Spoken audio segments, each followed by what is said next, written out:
FSN Radio. It's all about what's next. Go to financialsurvivalnetwork.com and sign up for your free weekly newsletter. You'll also get 3 free reports. The Financial Survival Network. It's all about what's next. Welcome. You are listening to the Financial Survival Network. I'm Kerry Lutz, and today is 4/23/20. Well, if you look around the world, all the great advancements, certainly of the 20th century, and even before, and even now, well, most of them came as a result of individual freedom, of individuals being able to pursue your dreams, your ideals, your goals of benefiting your family. And we're going to talk more about that. I want to know what your feeling is, but Western civilization has been the crucible from which all of these innovations, or a great deal of them, have come. It's not to say that other civilizations have not contributed. They certainly have, but the concept of justice, the individual, all these things come from Western civilization.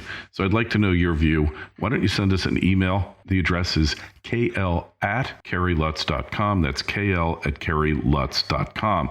Well, there's a new book out. I haven't had a chance to read it yet. It's real new, but it really sums all this up. It's by a gentleman by the name of Nick Adams, who, Nick, you are on with us now. The name of the book is Trump and Churchill, Defenders of Western Civilization, and it's even got a foreword by former House Majority Leader Newt Gingrich, a history scholar in his own right. Can't thank you enough for coming on, Nick.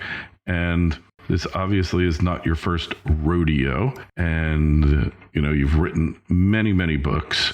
But this one could be your best work yet, for the simple reason that you raise an issue that nobody else out there has been addressing, and that is that Trump and Churchill were the true defenders of Western civilization.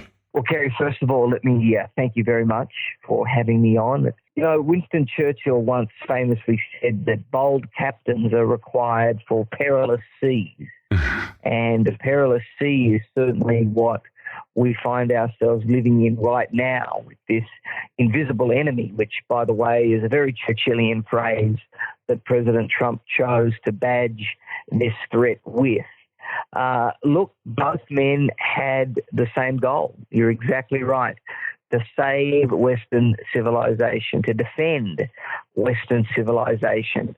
Churchill's defense and war was on the outside, and President Trump's fight is on the inside. President Trump is conquering the swamp, where Churchill conquered the Axis powers. Both of them are consequential, unique, and historic leaders. In my mind, the two greatest leaders in modern history. They both have taken an unorthodox approach, domestic and international relations, but it was precisely that unorthodox approach that has allowed both of them to be so successful. Now, on first blush, it doesn't appear that, Kerry, that Churchill and Trump have much in common. One was 5'6" and loved to drink. The other is a 6'3" teetotaler. One napped every afternoon. The other barely sleeps. One began his career by opposing tariffs. The other by introducing them. One a great orator. The other a great tweeter. One a lifelong politician. The other a billionaire businessman. But as soon as you look a little bit deeper, Kerry, and I think your listeners will find the same thing when they read my book, Trump and Churchill, Defenders of Western Civilization, you find the two men to be remarkably similar. Neither concealed their true self or conformed to expectations. Both were confident and loved their country. Both intensely disliked, even hated. Clear thinkers and plain speakers. Alpha males. Both stared down their enemies. Both endured battles with the political establishment. Both had predecessors in their jobs that were astronomically weak. Of course, Churchill had Chamberlain and Trump had Obama, and that juxtaposition, I think, only served to highlight the volcanic will of Churchill and Trump, as opposed to the lack of spine of both Chamberlain and Obama. So the comparison is very apt. It's fascinating. There are so many parallels between the times and the men. And if I may say so myself, I think it is compulsory reading for these quarantine times. Yes. Yeah, well, the idea of defending Western civilization and understanding that World War II, it did hang in the balance because I guess even though Germany was part of Western civilization, all of the ideals they were pursuing, the ideology and their reasons really ran afoul of Western civilization and Western philosophy. And whereas Churchill was the defender of it, here we've got really we're our own worst enemy. We've been our leaders and our allies have been instrumental in undermining the foundations of Western civilization and moving towards collectivism and a more state-centric system rather than away from the individual as outlined in our founding documents here in the United States, where the individual was the sovereign and the government was there to serve the individual. That's been stood upon its head. Is it a fight that can be won? I certainly believe that it is a fight that can be won, Kerry. I think that Western civilization has such firm underpinnings and its success is so indisputable that we do have the greatest value system ever devised. I think it's a battle that is well within our reach for victory, and we just need people like Winston Churchill and Donald Trump, groundbreakers, trailblazers, people that did something very different, that went with their gut instinct, that felt passionately about their country and their way of life and were prepared to do something about it. We need those kind of people leading the charge. We need them at the helm. And I think with those conditions present, then I do believe it's a fight that we can win. Mm-hmm. Interesting. Well, I hope you're right on that score. So in terms of leading the battle, Churchill had been in the military and always wanted to lead the fight. And that caused him to make a number of errors during both World War I and World War II. Trump, on the other hand, has left it in the hands of his generals, but he doesn't really hesitate to replace anyone. And when I say generals, I would say his cabinet secretaries, regardless whether it's military or not, nobody is beyond being fired. Nobody's job is safe in the Trump administration. How does that compare to Churchill? Look, certainly there are differences between the men's lives and career. Donald Trump didn't serve in the military, so Winston Churchill did. One was a billionaire businessman, the other a lifelong politician. But ultimately, their leadership style and, the great thing, and I talk about this in length in the book, Trump and Churchill, Kerry, the thing about both of them is that they were prepared to take advice from experts and advisors around them. But ultimately, they always ended up going with their gut instinct. There was a fearlessness. There was a lack of trepidation that really defined their leadership. And flowing from that, the other incredible thing that I discovered in writing this book is that both of them were always proven to be right. It's this innate ability that some people have. Throughout their time, Churchill was consistently and constantly and continually derided as being wrong, as being dangerous, as getting something totally incorrect. And Trump the same way. And yet, as we've seen, and people's minds obviously will be more focused on the president right now and what he's going through, President Trump has also got this same kind of ability. If we just look at what we're fighting at the moment, this invisible enemy, coronavirus, the president was right to ban travel from China. He was right about the number of ventilators. He was right about hydroxychloroquine. He was right about the numbers starting to recede when the warmer weather would hit. All of these things, of course, when he first announced them or he first did them, he was lambasted and lampooned and mocked, scorned, derided. But ultimately, all of these things have come out to be true, and the same as with Winston Churchill. So I think their style of leadership, being prepared to go with their gut instinct, seeing things before they happen, that really makes them very unique and wonderful leaders. Right. Yeah, I totally see where you're coming from, and I agree with a lot of what you say, but they each have their own failings, their heroic faults, if you will, right? Of course. I mean, no man is perfect.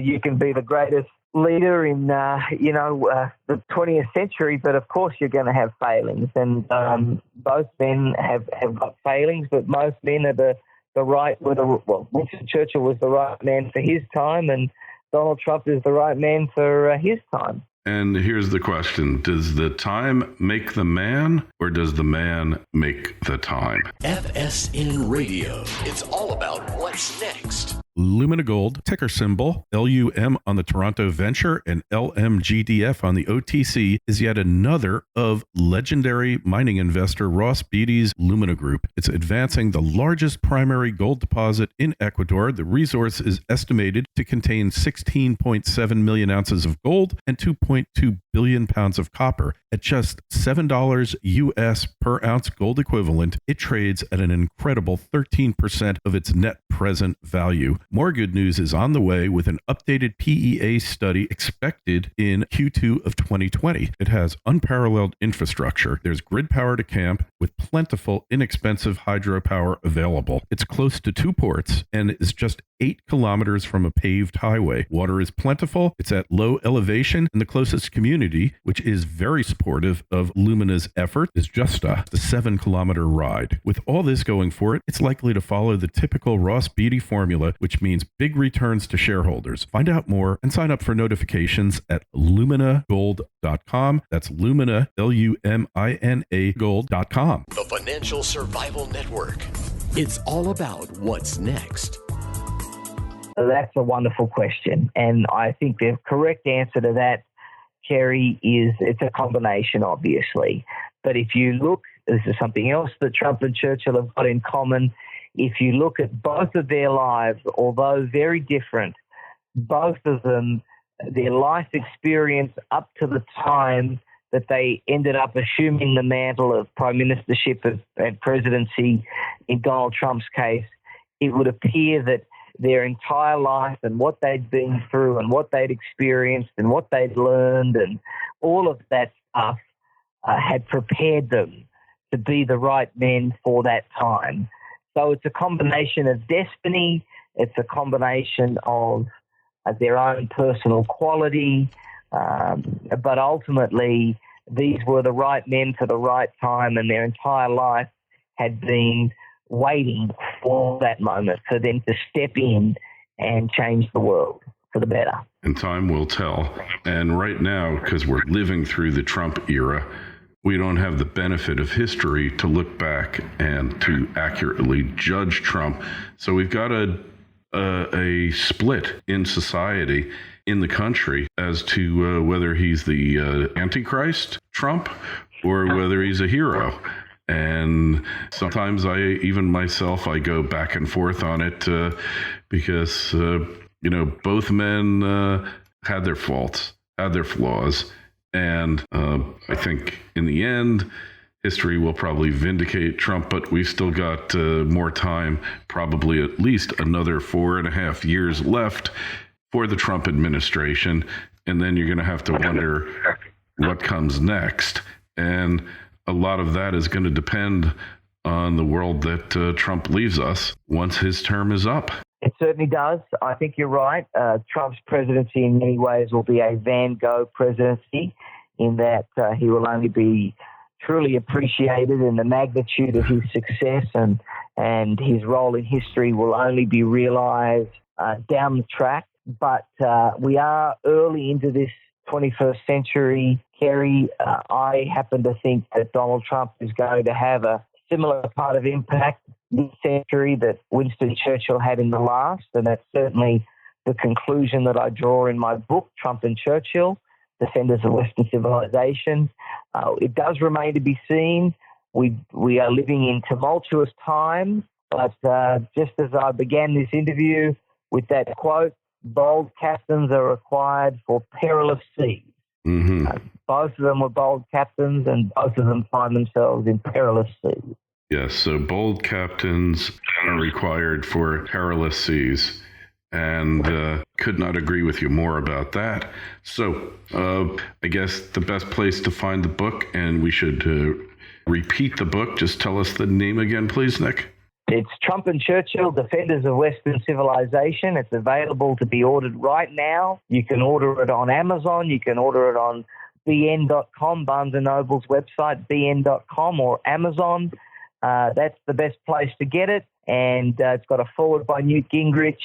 It is a book that I believe, of course, I'm somewhat biased, Kerry, yes. but I believe that it is a book that is required reading to understand the dangers for America and the world, and for people to really grasp what is at stake in this 2020 election and in the world right now. So Trump, Churchill, Defenders of Western Civilization, put by Newt Gingrich, available on Amazon. Right, and I couldn't agree with you more. I just wonder if one day in schools, in history, when history is being taught, this book will be one of the books required in another 50 years. It's going to be really interesting to see that, and I'm just wondering if that's going to be the case. Hopefully, you're right. The jury is still out because history is still being made as we speak. Kerry, yes. From your lips to God's ears. And I can't thank you enough for coming on. I wish you the best of luck with this book. You've written so many. It's, like I said, not your first rodeo, but this could be your most consequential book. And we really thank you for coming on. We wish you the best of luck. And hey, we'll have you on again after this becomes a international bestseller. It's a pleasure, Kerry. Thank you so much. And hey, got any questions for Nick or myself? Email us, kl@kerrylutz.com. And the Twitter feed's at Kerry Lutz. Facebook page is Financial Survival Network. And, of course, our website, financialsurvivalnetwork.com. Nick, good luck. We'll talk to you soon. Look forward to it. Bye now. FSN Radio. It's all about what's next. Go to financialsurvivalnetwork.com and sign up for your free weekly newsletter. You'll also get 3 free reports. The Financial Survival Network. It's all about what's next.